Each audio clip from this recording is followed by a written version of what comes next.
In the heart of Central Park, New York City, the 11th hour of a tense FIFA World Cup match between Canada and the US was unfolding. But the game itself had become the backdrop to an extraordinary spectacle overtaking the park. Hundreds of Canadians dressed in iconic lumberjack attire, red flannel shirts, jeans tucked into weathered boots, stood armed with chainsaws and hockey sticks, chanting slogans and waving banners. The largest read, "Taste Our Freedom." Their cause became clear at the southern edge of the park, where an enormous poutine buffet was being assembled. Tables stretched for what seemed like miles, covered with golden fries, fresh cheese curds, and flowing rivers of rich, warm gravy. But this was no ordinary feast.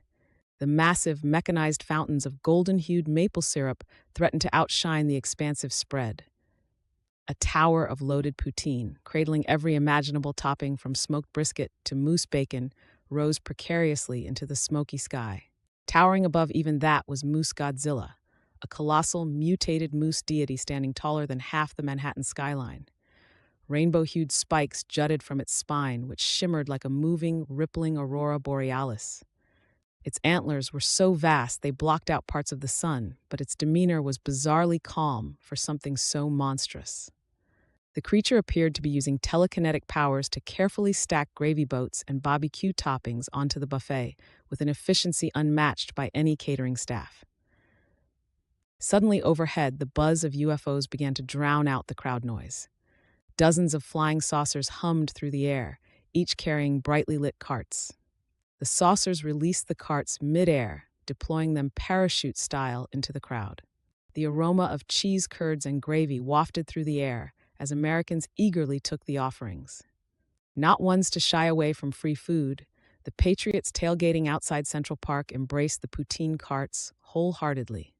Nearby, their unusually large bald eagle mascot gleamed under the flashing lights, wearing a t-shirt that raised eyebrows everywhere. "I Putin." The shirt had been an honest typo.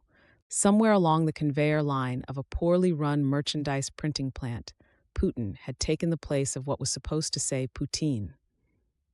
Nobody caught it until thousands of shirts had already shipped. But now the error had sparked diplomatic confusion and chaos. Patriots wearing it found themselves an unintentional punchline to the Canadian protesters, who defiantly shouted, "Our gravy is stronger than your tyrants." As for the Canadians' true motive, it wasn't hostility, it was culinary diplomacy, with a side of cheekiness. Though ostensibly a protest, their goal with the poutine feast was to remind their southern neighbors of life's simple joys: food, community, and comically massive moose gods. If we feed them enough, one lumberjack activist reasoned, maybe they'll finally admit soccer isn't as fun as ice hockey. Meanwhile, Moose Godzilla was a celebrity in its own right. Photos of it pulling sap straight out of Central Park maples had gone viral.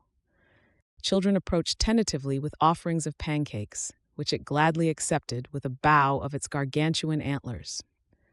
Its rainbow spikes occasionally emitted sparkles of maple-scented mist, producing cheers from the Canadians and bemused grins from the Americans.